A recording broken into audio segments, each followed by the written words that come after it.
Good afternoon, ladies and gentlemen. Thank you for joining us today in our webinar about building sustainable economy.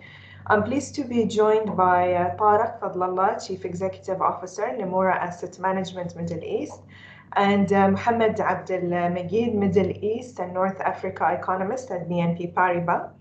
Thank you for joining us today, and we look forward to hearing your views on the economics of sustainability.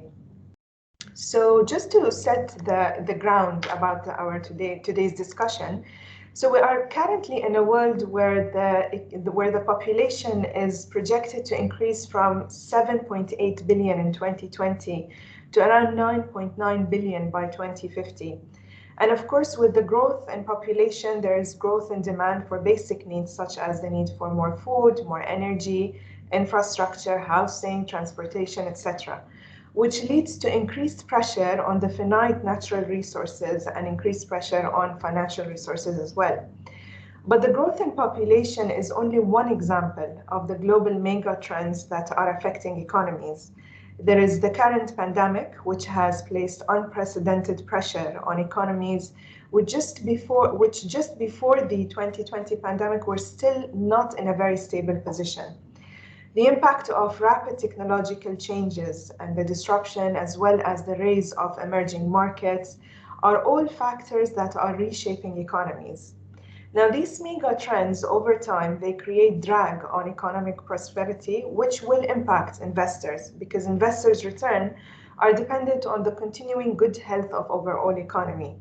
The Financial Stability Board, which is the international body that makes recommendations about the global financial system, has identified climate change as a potential systematic risk. Therefore, the economic implication of environmental issues such as climate change are increasingly being recognized. Just to give an example of the context and the magnitude of the financial impact of climate change, according to Munich Re, global losses from natural disasters in 2020 came to around 210 billion US dollars, of which around 82 billion was insured. And this was significantly above the 2019 level. So having said that, it is clear that the generation of long-term sustainable return is very important, as there are so many aspects and dimensions that don't only affect businesses' bottom lines, but it also affects us directly as individuals. And it affects the future generation who will inherit whatever consumption decisions we are making today. It is because of all of these factors and the importance of the role of different sectors, particularly the financial sector and the bigger ecosystem, that the BIBF has recently launched the Sustainable Development Academy in partnership with London Institute of Banking and Finance and Fitch Learning, delivering a number of workshops and certifications programs that will reskill and upskill the human capital competency in this field. And now, to better understand more about these aspects and the broader impact from a macro and microeconomic perspective, I would like to start today's webinar by asking Mohamed our first question. So, environmental, social, and governance factors, ESG, are actually buzzing words, and we are witnessing growing interest in understanding these factors, their relevance and impact. From your perspective and on a macroeconomic level, what do they mean for economies, and why are they growing in importance internationally? Thank you, Zeeba. So as you mentioned, ESG stands for environment, social, and governance aspects of investment decisions. E means that we need to be conscious of the environment and that the old model of grow now, clean up later has proven unsustainable for the planet. The S promotes social equality, stressing that there is a greater emphasis on the importance of fair distribution of dividends from investment and growth. And then finally, G, which is a pillar for governance that really encompasses a number of governance issues. But perhaps based on the feedback that I received from clients, what seems to be important are three elements. One is transparency. Two is the quality of policymaking. and thirdly, institutional effectiveness. And what this ensures is that investors know how their funds are being used and whether their use is appropriate and financially sound. Let me say that while ESG has been around for decades, it's certainly nothing new. It's really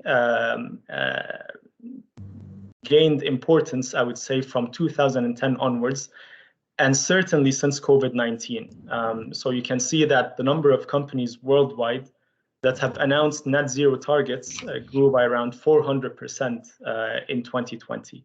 And so investors are increasingly demanding that their investment decisions are reflective of their environmental and social values. And what they've noticed is that ESG investments that cater to these aspects tend to carry both low risk and potentially high returns in the long term. And there are all sorts of studies about the impact of ESG on the broader macroeconomy, suggesting that there is a statistically significant relationship between ESG compliance and real GDP per capita, as in the income per individual in a given country. So it is positive, not just from an investor perspective and not just from a market's perspective, but even deeper down on a more granular level, it can be felt by individuals. So there is a relationship between the two. And let me give you a simple example. If you take, for example, Saudi, which has pushed over the last 4 years for greater female participation in the workforce. What this means is that we are effectively transitioning from a single income household to a dual income household, which has an impact, a material impact rather, on the purchasing power of households. So there is a relationship between the two, and it carries dividends for markets, for investors, but also for people at large. Thank you, Mohamed. You have actually touched upon a couple of very, very important factors, especially when you mentioned the example of the inclusion of women, actually, and the gender diversity and these kind of corporate governance factors, because one of the reasons that these factors matter is avoiding what we call the groupthink, and bringing in diverse mindsets that can actually contribute and maybe look at things from different perspectives. So, Tarek, I would like to hear your views about ESG factors and why are they growing in importance for economies internationally? Thank you, Zeeba. So I think Mohamed touched upon the main points. What I would add is a couple of things. The first is that there is this correlation between ESG and higher GDP, but there's also a correlation with productivity growth. There's a correlation with higher ratio of investment in the economy relative to GDP. So it really kind of goes through the entire system, if you like. But perhaps most importantly for this region is that it builds the potential to increase foreign direct investment, FDI, which is absolutely critical in the post-hydrocarbon world that we expect to live in 20 years or more. And of course, ESG does help with transparency, it helps with trust, it helps with increased access to credit, increased access to investment. And without these, obviously, your growth prospects are significantly diminished. So I would say that, ESG is absolutely important. And in particular, it's important in the emerging markets where you have to build this credibility with lenders and with investors. Thank you, Tarek, for this feedback. So, from the feedback that we keep on hearing, especially when it comes to sustainable investment and about ESG and why they matter. One of the aspects about it, and it is also the point that you've mentioned, Tarek, about the FDI, having foreign deposits entering actually into the economy. And to do that, you need to meet the kind of changing demands or expectations, or even the investors' mindset that they are looking more towards investing what has meanings to them, what has values to them. And this would definitely help with the diversification of the overall economy and how the GDPs of the countries are going to be diversified, which leads me to the next question. So diversification has always been a key pillar in investment decision making, whether it's on an economic level or more specifically even from an investor's perspective. And that goes also to what Mohamed mentioned earlier, is about looking into the risks of the traditional investments as well as the returns. And governments have continuously been working on diversifying their economies, which will have a ripple effect on the various sectors that governments tend to focus on, because at the end of the day, the major source of expenditure and money being pumped in the economy is actually coming from the governments. So how does incorporating sustainability and ESG into the economy support the diversification? And I'll go back to you, Mohamed, and hear your views on this. There's absolutely no question that ESG will become increasingly important for commodity-based economies in general going forward, in my opinion. If we take the GCC as an example, approximately 40% of the regional GDP is sourced from hydrocarbons. And so addressing the E aspect of ESG is something that is already guiding policy making in the region. And I expect that that will continue to be the case in the future as well. Of course, ESG is important from a diversification point of view. And moving away from oil and gas, because it correlates with greater investment in greener and by definition non-oil activities, which is supportive of diversification. It also helps, and these are added benefits, also helps attract foreign capital and the issue of FDI that you've touched upon, which brings with it technical know-how and expertise into local economies and help raise the general productivity levels across sectors. Let me also add that the risk premia will go up in the future for non-ESG compliant activities. And hence, from a financial standpoint for corporates, it makes sense to upgrade their internal practices and investment decisions accordingly.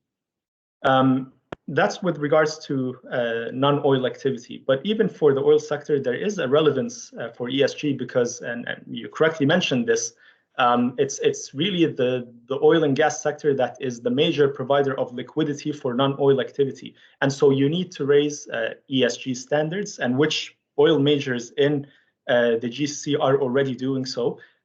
They are raising ESG standards, expanding into alternative energy investments. And this is important for the durability of a sector that is the major provider of liquidity for spending in the rest of the economy.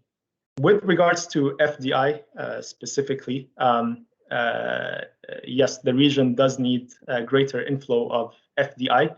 And some might assess that over these past 5 years, so perhaps since the previous oil price downturn in 2015, 2016, and up until now, there hasn't been, or up until early 2020, there hasn't been a significant rush of FDI into the region, despite the rollout of diversification plans.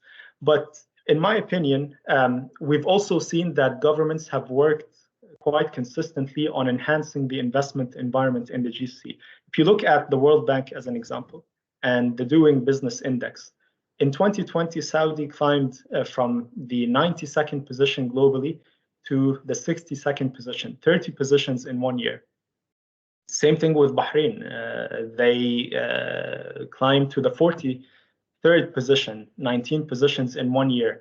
The UAE is already in the top 20. So what this means is that even though FDI has lagged for a period of time, the environment and the changes that are happening in the business environment are also enabling, in my opinion, to greater growth in FDI going forward.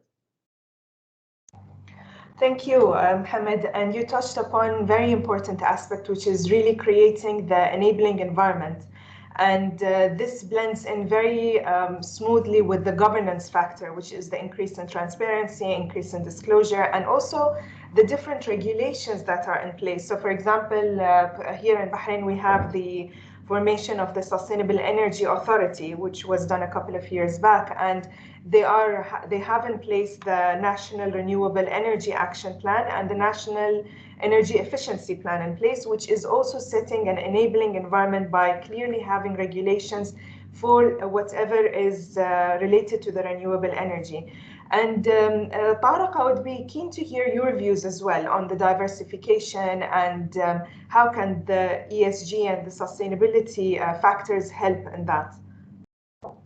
Well, I think the starting point for that is that if we look far into the future, it is becoming increasingly clear that the hydrocarbon economies will go through a difficult period. So we're all aware of electric vehicles and the prospects for what that might lead to in terms of demand for petrol and oil in general. So the IEA, as many of you know, published a study a few days ago, maybe last week, in fact, talking about a roadmap to zero carbon emissions by 2050. That was not a prediction or a scenario, more kind of a plan of what's necessary. And it paints a pretty bleak picture of what the oil demand will be, further down the road. So there's definitely going to be a transition. We can argue about how long that transition is going to be, but I suspect it's going to be shorter than most of us imagine right now. And so there is this urgency to pivot away from hydrocarbon economies towards more diversified economies. And as you mentioned, there are plans afoot across the whole region to do that. Most famously, of course, is Vision 2030 in Saudi Arabia, but each country has its own version, its own roadmap and plan.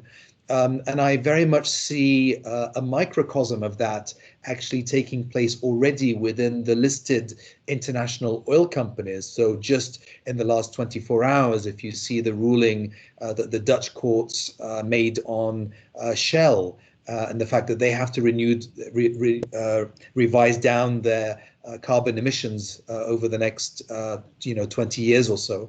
You've got also the situation with ExxonMobil, where climate activists are now on the board of that company. So these companies on a micro scale are facing the challenges that the hydrocarbon economies do on a macro scale. And they will have to start to revisit their business models. And some of them already have been shifting towards renewable energy. I think Shell has done that already relatively successfully. Still a very small part of their overall portfolio, but they're working at it. And if you look at the natural resources that we have in the region, it lends itself towards solar energy. You've got some wind energy as well on the western part of Saudi Arabia. There's been some big hydrogen projects announced in Saudi Arabia and the UAE. There's talk about green transportation. Lucid Motors are rumored to be setting up a facility in Saudi Arabia. So there are real business opportunities here that come as a direct shift away from the hydrocarbons. But in addition to that, there are also opportunities to go into some of the old industries, which are now very difficult to build in other parts of the world. Petrochemicals, refineries are very difficult to build in Europe. The process is lengthy. It takes a long time. Lots of people need to get involved. These heavy industries, again, lend themselves to being in this region. And that, of course, is on top of all the sectors that we know very well: tourism, real estate, leisure, entertainment. All of these are opportunities. And I think the sooner that the private sector understands the risks that we face with the hydrocarbon economies, the more likely it is that entrepreneurs and private sector investors will identify and invest in these opportunities. Thanks, Tarek. And just continuing the conversation about the market opportunities as well. And particularly it's the quote of doing well while you are doing good, and once that is being applied. So there are potential opportunities of ESG and sustainable investments, and as well it is kind of connected with the diversification, because it also focuses on considering other geographical investments, for example, considering the emerging markets and what kind of opportunities there could be there as well. And even providing for the infrastructure, like when you are shifting or kind of reshifting from a hydrocarbon economy into a more renewable energy, then there is some infrastructure investment that needs to be done there as well. So from your perspective, is there anything else or you can add on these kind of opportunities that could be relevant for economies? No, I think you've summed it up well. So as I said, there is two aspects to it. One is the fact that there are direct alternatives to fossil fuels, and that is to play the renewable and clean energy. And then the other part, which is very important, is also to get minds focused on these other sectors that could help diversify the economy. And frankly, areas in which the governments are making, a big effort to develop. Okay. And Mohamed, I'll come to you with this question. So given the increased awareness about sustainability, and I think by now there is kind of, this awareness about what and why what is sustainability, what is ESG, and why it is important, why does it matter? But then there is this question about the implementation and what kind of challenges are there, and how can businesses go about this? So what are your thoughts in this regard? Okay, it's a twofold question. Let me start with what are the challenges and what are the main challenges, because let's face it, there is a multitude of challenges. This is a new territory facing everyone.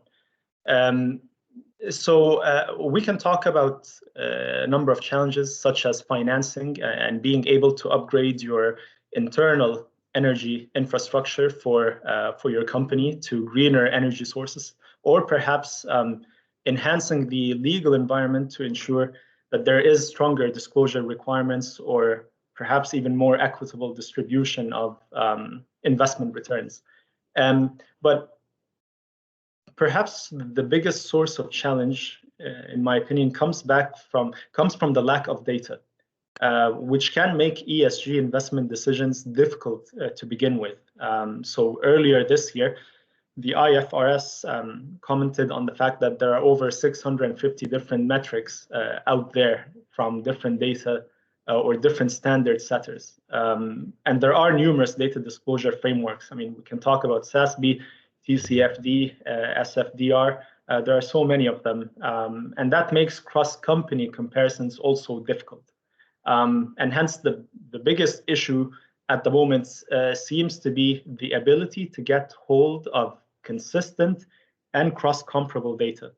And this creates confusion for many. What often happens is that when you talk to one investor or one company about sustainability, what you'll notice is that what they mean by sustainability is different from what another entity would imply by this very same term.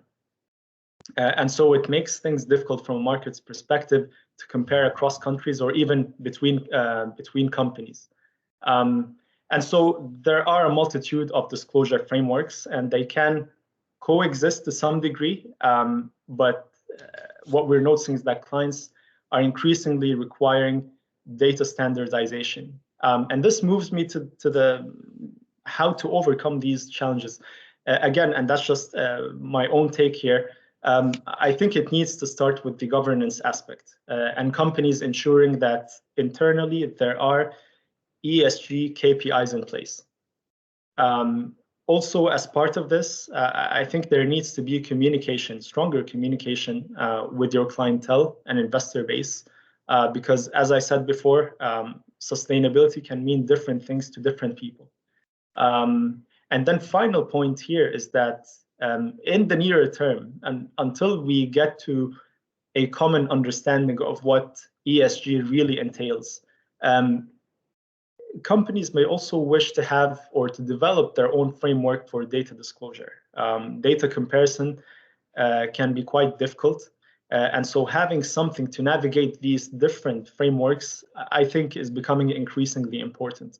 And that framework needs to show granularity in data, it also needs to entail what-if scenarios, because as I said before, this is a new territory that we're navigating through.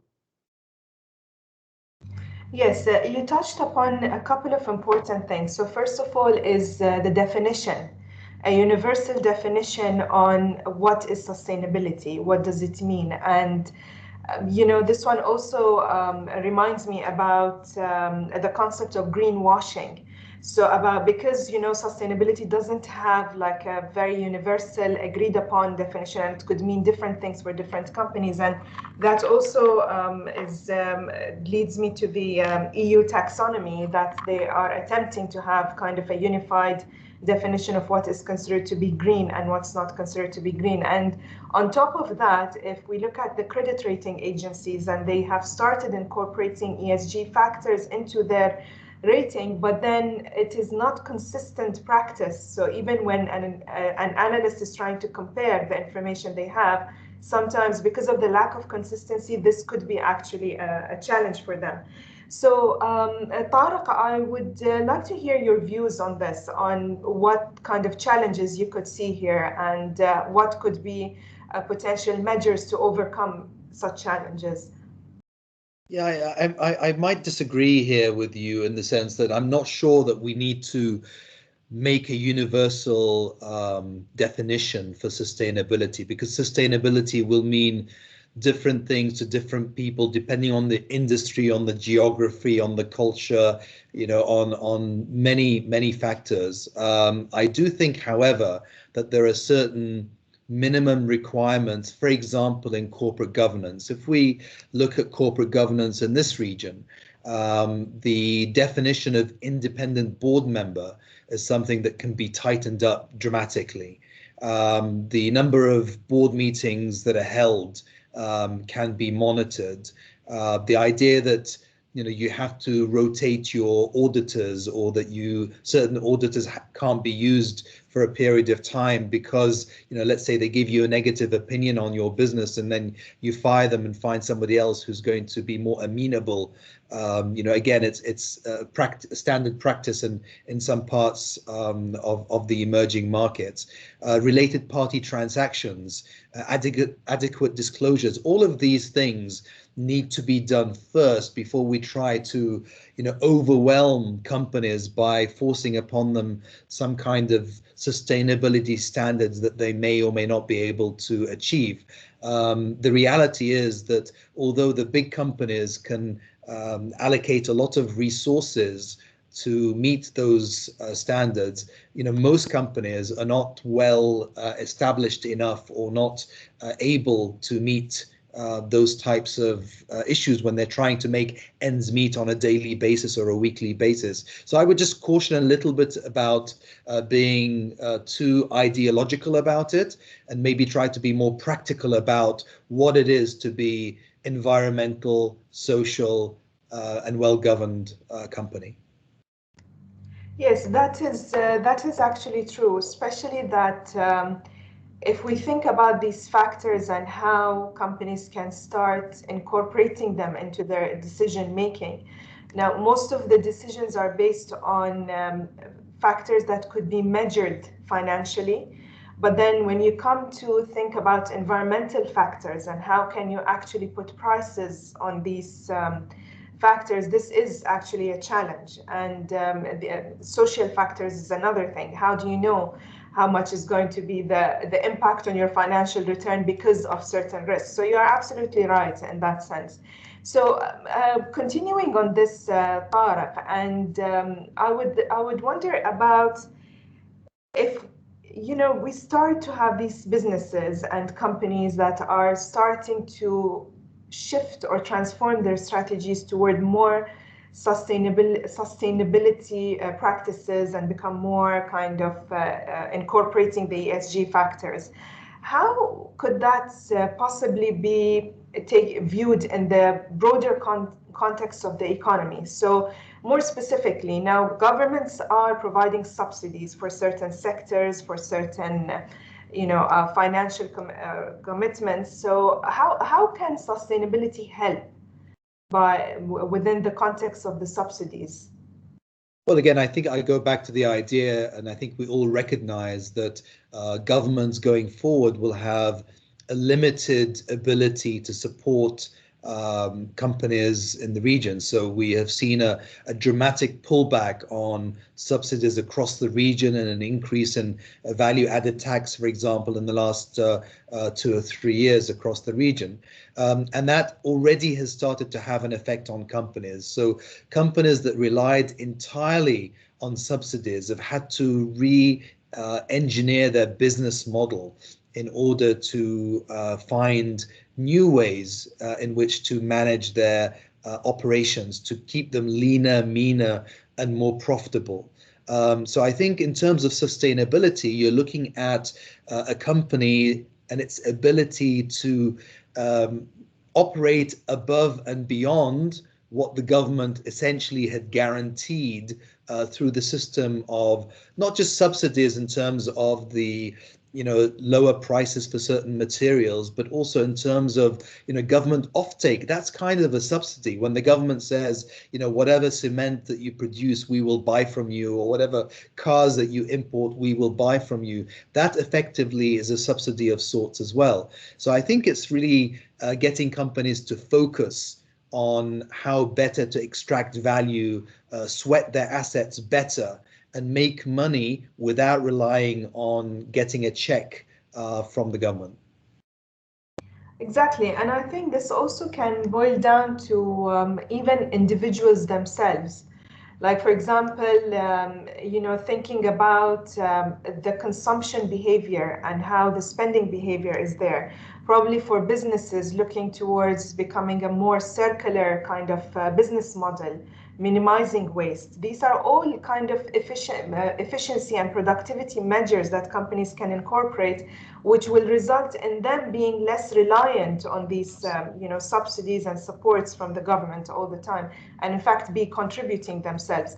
So Mohamed, in terms of what are the GCC governments doing in terms of addressing different ESG aspects and their investment decisions, and again probably in looking again at how this would help them diversify the GDP and overall structure. So what are your views on that? I mean, let me say in a nutshell that ESG is present on government agendas across the GCC to varying degrees, but it is present in almost every single government's diversification agenda. The UAE is leading in this space with its Green Agenda 2030 or Abu Dhabi Economic Vision 2030. There's also the Abu Dhabi Sustainable Finance Declaration, which, by the way, is in line with the UN Sustainable Development Goals, the SDGs. And so the government, at least in the UAE, is seeking to encourage the ESG aspect in investments. And there has been a significant amount of emphasis on the E aspect over the past 2 years. So, for example, the national project to lift the contribution of greener investments into the total energy mix by to 30% by 2030 and 50% by 2050. There's also Noor Abu Dhabi, which is one of the largest solar projects in the world, and this supplies about 200,000 homes for electricity. So there is movement on that front, and even Bahrain, there is Vision 2030 and the National Action Plan of 2019 running to 2022 also has aspects of ESG and sustainability goals. Let me also add that we are seeing some improvement also in disclosure requirements. Of course, the EU remains light years ahead of the trend that we are seeing in the GCC, but nonetheless, there is momentum as of late. So, for example, in the Bahrain Bourse, there is, back in 2019, in June 2019, there was a voluntary guideline in terms of ESG reporting that is applicable to both listed and non-listed companies. Let me also say that the regional sovereign wealth funds, so whether you're talking about the Abu Dhabi Investment Authority or the Kuwait Investment Authority or the Qatar Investment Authority. They're all founding members of the One Planet Sovereign Wealth Funds. Of course, the way in which sovereign wealth funds position themselves, or the emphasis that they place on ESG, tends to differ from one fund to another. So taking Saudi as an example here, the NDF, with its mandate to invest most in the local economy, tends to place perhaps a greater emphasis on the social aspect. There is the PIF, which is also quite present in the local economy and will become increasingly so going forward, but it may have a greater emphasis on the E and the G aspect because of its more activist role in the industries of tomorrow and being more activist in foreign investment. So the way they position themselves also tends to differ case by case. Thank you, Mohamed, for rounding this nicely. So then, this would lead me to my question about, we had this discussion about how is it going to impact and what kind of these factors are. And then, the point that was mentioned about the KPIs, about incorporating ESGs into KPIs. And then I'd like to ask Tarek this questions, is that, since, these are new things and there are factors that require, companies to be more flexible, and there is no kind of a standardized process over there, but what would financially motivate companies to incur costs and, to incorporate these ESG factors, especially going back to the point that I mentioned earlier, that some of these factors, they are very difficult to quantify. So why would companies actually, invest into this? So Zeeba, there's actually been quite a lot of work done on the impact of corporate governance on companies, particularly in the emerging markets. In the developed markets, you tend to have higher levels of corporate governance in general. Emerging markets, less so, obviously, depending on the market itself, getting better, but still from a relatively low base. And what these studies tend to show, and that you can find them actually on the World Bank website, the IFC website, is that there's really three advantages, major advantages from spending money, if you like, spending time, effort, and money on improving your ESG compliance. The first is that it improves your operational results, right? So you actually make more money. And moreover, the quality of your profit improves. Okay, it's more sustainable, higher quality profits as a result. The second, as a result of that, is that investors are prepared to pay a higher premium to own your shares. And typically, valuations premiums of about 20% are not uncommon for the best ESG companies compared to the market average. 20% premium valuations. And the third reason is you have better access to capital and lower lending rates, because the banks and the financial community wants to invest in companies that have better operations, higher quality profits, and mitigating risks of having badly managed companies performing very badly. So there's actually a very compelling argument from a financial perspective to make the effort to improve your ESG.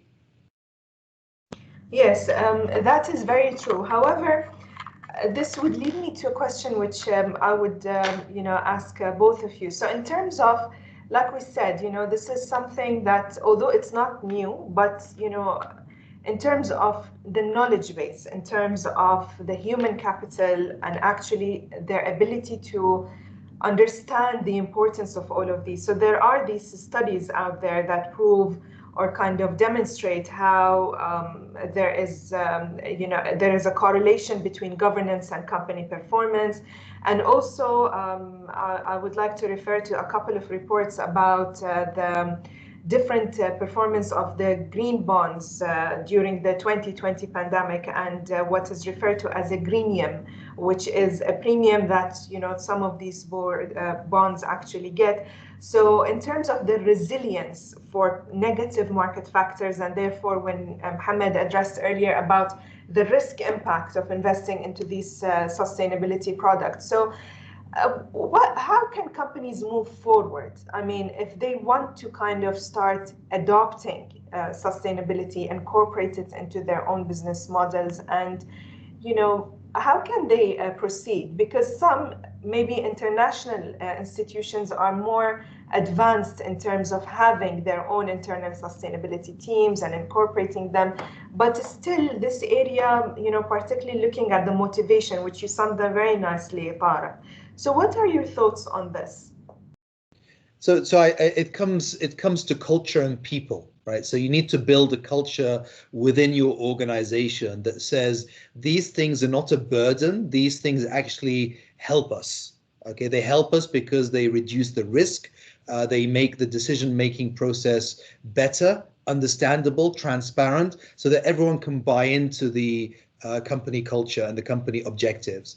But it's a people business. It's a people-related factor, if you like. So you need to educate the people. Unfortunately or unfortunately, people of my generation came up not really being very well versed in ESG, and we've had to kind of reverse engineer our learning, if you like. But there is I'm glad to say that people, the younger generations, have grown up very socially aware. So the climate revolution that we see globally is actually led by a 16, or maybe she's 17-year-old Swede now, right, Greta Thunberg. So it's very much coming from the bottom up rather than the top down. So I think the young people understand what ESG is about. They want to learn about it, and they want to go into companies that embrace it, so that they can feel comfortable working for these organizations. Yes, that's a very important point, especially when we think about the generational shift in funds and who will be actually inheriting all of these, money that is going to be transferred to the younger generation. So, and that generation, like you mentioned, they do care about what's they are doing with their money, which companies they are investing in. And this goes back to the motivations, which is basically that you will have access to capital. They will be paying premium actually to buy shares of your company, and also being the employer of choice. So that, especially the younger ones, they care about how are they contributing. So Mohamed, I would be interested to hear your thoughts about the same topic. I think Tarek rounded up this very nicely, and I agree that it often comes from a bottom-up approach where socially conscious consumers are able to guide the investment decisions by retailers and by vendors. But at the same time, it can happen the opposite direction. It can also come from the top down. We are seeing increasingly that sovereigns across the Gulf are becoming aware of the relevance of ESG in debt markets and in their own investment decisions.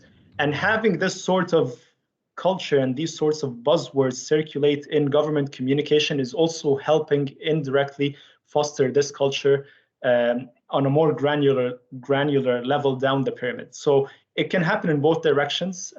I think, however, that we still have some way to go. So if you, for example, consider Bloomberg, recently they've launched a new tool online that compares the carbon emission data for 60,000 companies worldwide. And if you delve into the data a little bit, you see that the representation of MENA corporates is still quite limited. So there needs to be, I think, a greater emphasis on disclosure at the corporate level. And this is where governments, I think, through policymaking can push through these reforms. Yes, I'll take a question from the audience. So the question is, elaborate a little on how enhancing ESG compliance helps improving operating performance.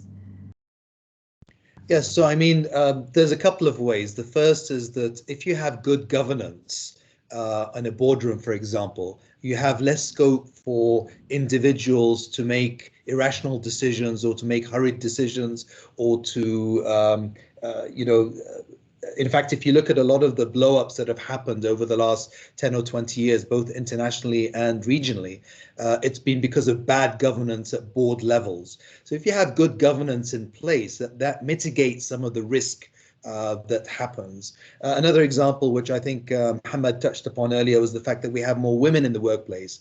And it's been demonstrated that you have a more diverse board, again, your performance tends to be better. If you have proper governance, then you have financial KPIs, which you might not otherwise have, which improves performance. In fact, a very famous study by Credit Lyonnais in Brazil, I believe, again, emerging markets, showed that companies with good governance outperformed in terms of operating margins, companies with bad governance by about 8 percentage points. So it's actually a really meaningful number between a well-governed and a poorly governed company. Exactly, exactly. And this one, I would say, particularly after the financial crisis back in 2008, the governance factors just became, kind of magnified in terms of importance, that how companies are being governed, how they are being run, and especially the disclosure part as well. And that's where you see the accounting standard setting bodies have started to change some of the reporting rules in order to address that. So there is another question, which is about greenwashing risks, especially in GCC and the MENA region. Any thoughts on this? Maybe I'll take this one. With regards to greenwashing risks, I think generally speaking, we are seeing oil majors in the Gulf, or at least the companies that are involved in the oil and gas sectors, increasingly take interest in non-oil activity and diversifying their portfolios accordingly. I think what's important is that the total portfolio has a net zero target, and that they are able to deliver that, rather than what this individual activity by this specific company will result in terms of carbon emissions. Let me also touch very briefly on the previous question. And yes, governance is an important pillar. But what we're increasingly noticing as well is that depending on which region you're talking about, the emphasis on E versus S versus G can vary as well. And so, for example, if we take the MENA region as a whole, the relevance of the S component might be stronger than it would be for investors active in the in other parts of emerging markets, or in Europe or in North America. So there is a varying degrees of emphasis on these different components, I think, depending on the region that you're looking at. Yes, exactly. And, the point that you mentioned actually reminds me of what Tarek mentioned earlier about, having a universal standardization, which is very true, because you cannot apply the same rules or standards for kind of a developed country and apply the same measures on an emerging country. And it will take time. It is a process that has to be on a gradual basis. So there's another question, which is, what are the most prevalent standards used for measuring ESG performance for disclosure purposes? And do such standards differ based on product and sector? Now, in terms of the disclosure standards, there are a number of institutes that have actually come up with reporting standards, but there isn't anything that is mandatory and applicable to everybody. So is there anything you would like to add on this question? No, I mean, so from my point of view, just to say that, as you say, there are a number of entities that have scorecards, corporate ESG scorecards, and you can break them down by E, S, and G. So to Mohammed's point, if you wanted to focus on the G, then you can look at the G scores or the E scores or the S, and of course it's becoming more prevalent. So in my opinion, the more the merrier, frankly. Okay, and Mohammed, I want to ask you a bit about the net zero targets. Can you share a little bit more about this? I mean, look, it depends really on which corporate you're talking about. There are companies that have 2030 targets. There are companies that have 2050 targets. There are companies that have both as well. And perhaps when COP26 comes around, some companies will even upgrade those targets to meet net zero before 2050. So at the moment, there isn't really a clear idea in the market as to when we would hit those targets. It really depends on who you talk to. But the idea is that you get to these points by your stated targets, because this is not the first time that companies have made these pledges. And you've had actually 2020 targets in the past, but those were missed. So my understanding and the way I view it at the moment is that I'm cautiously optimistic that we will get to that point, and that COVID-19 has highlighted the importance of getting there sooner rather than later. Yes, exactly. So I think, I will just pick your brain on how would you say the correlation is, or would you say that the COVID-19 did result in reconsidering sustainability factors within companies, within economies? Is this something that you think there's any correlation, any impact? Because I mean, with the COVID-19 that happened, there is a paradigm shift that is going to happen in the way businesses are conducted. And the reason I'm mentioning this is because probably with the COVID, mostly the social factor within the ESG is the one that has been highlighted. So if I would be linking this, for example, the impact it's going to have on real estate sector. For example, do employees need to work in the offices? And this comes to kind of linking, okay, if I'm going to take care of my employees, of my customers, but then how is this going to impact? And just, asking you to gaze into a crystal ball and tell me what are your thoughts there. Sure. I think there is a dichotomy between the importance attached by sovereigns versus the importance attached by corporates, although this dichotomy is also narrowing down as we speak.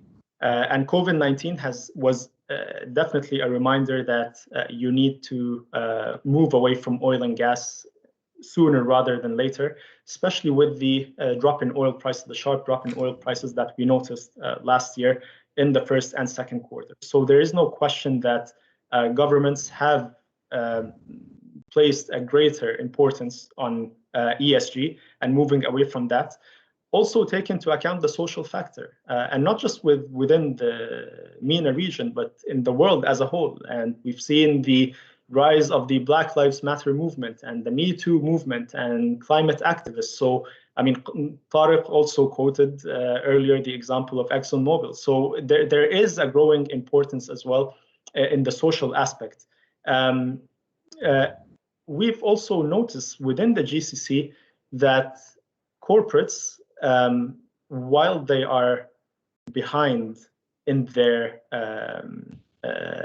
ESG drive, I should say, there is a growing awareness. It's still an embryo level, but there is a growing awareness. Majid Al Futtaim came to the market with Sukuk, demonstrating that it's a socially aware retailer. Fab also came with a green bond loan. DP World came with a green bond issuance. So there is a growing importance. I think it's where we're really not seeing enough push, in my opinion, is the SME sector in the MENA region as a whole.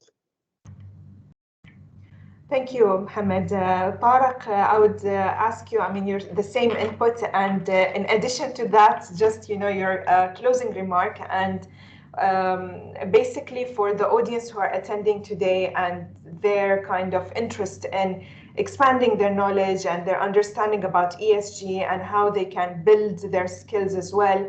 So in addition to that question, if I can hear your thoughts on this as well. Yes, I mean, I think I can answer them both together in the sense that ESG, as I said earlier, was not really a factor 20 or 30 years ago in the markets. Today, it is perhaps the most relevant new factor that investors are talking to us about when they're engaging on investments or capital raising for that matter. And it's not going away anytime soon. The E, the S, and the G will, change in emphasis over the next few years, as they have over the last few years. So, as you say, governance perhaps was an important factor before. Today, we see the environmental factors are kind of dominating the landscape.